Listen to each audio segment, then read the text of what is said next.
تمرین شماره 7، تمرین عشاق اصفهان.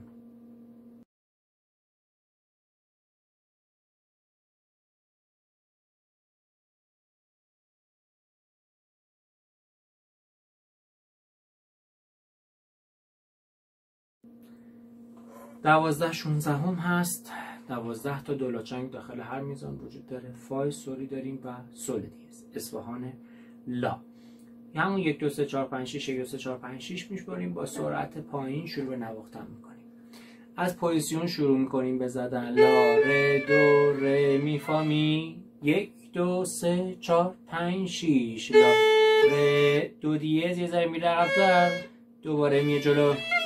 لا ر دو ر می فا می لا می فا می لا می فا می. 1 2 3 4 5 6 1 2 3 4 5 6 لا می لا می لا سی لا لا می فا می لا می فا می. یکیشو دست باز میزنیم. بعدی انگشت دوم.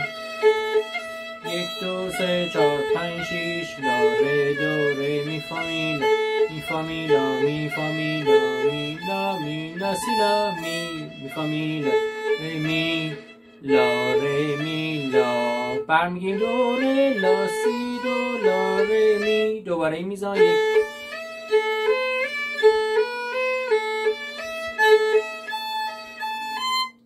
لا می لا می لا دو سی لا سی می فا ر سی لا سی می فا ر فا. برمیگردیم بالا.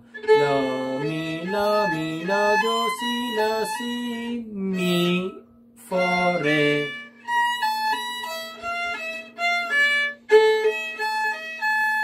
ر دو سی سل. انگشت اول سل دیه سل سی می لا دو سی سل سی می لا.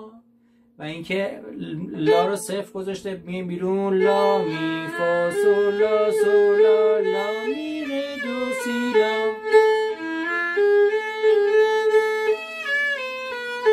لا می فا سل لا سل لا لا می ر دو سی لا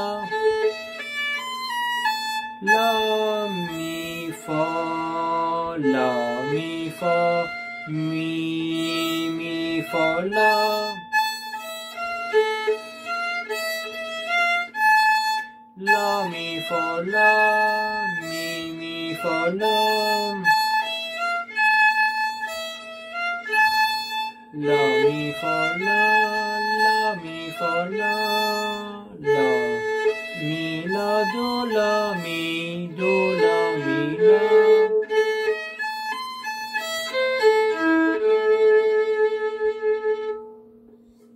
تقدیم همه شما عزیزان.